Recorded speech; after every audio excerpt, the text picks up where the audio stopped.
Yes, well, it's kind of humorous that, but we have an article in Raw Story, which is a relatively good quasi-alternative internet publication. And the story is telling us that there has been a new secret cybersecurity directive issued by President Obama. But nobody really knows what's in this top secret security directive because it's secret. This article in Raw Story speculates on whether this secret cybersecurity directive might actually include some very offensive anti-civil liberties provisions, but of course no one knows because it's secret. It refers to a Washington Post story which purports to describe this secret directive, and of course we don't know how accurate that description is. In fact, the Washington Post story appears to be a public relations piece put out by the U.S. government.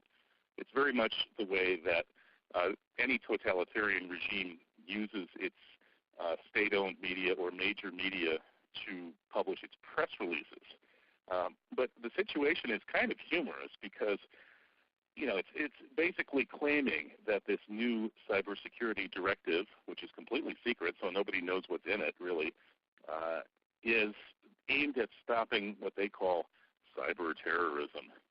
And the incident that they cite is a virus that was launched against the big oil and gas companies in Saudi Arabia and Qatar, which destroyed 30,000 computers and replaced all their files with the image of a burning U.S. flag.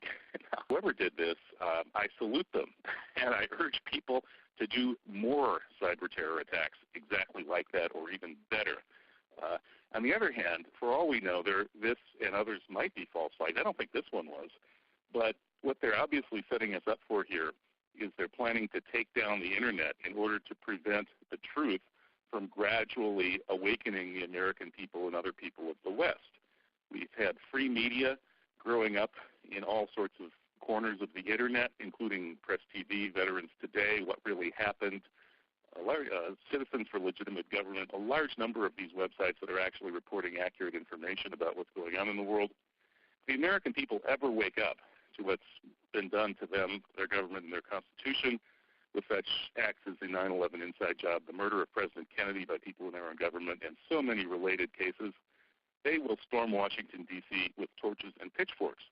People in charge of this corrupt system are terrified that this is going to happen, and so they are presumably going to be planning another big false flag along the lines of 9/11. Perhaps it will be a cyber false flag, which will allow them to shut down the Internet and regain control over information.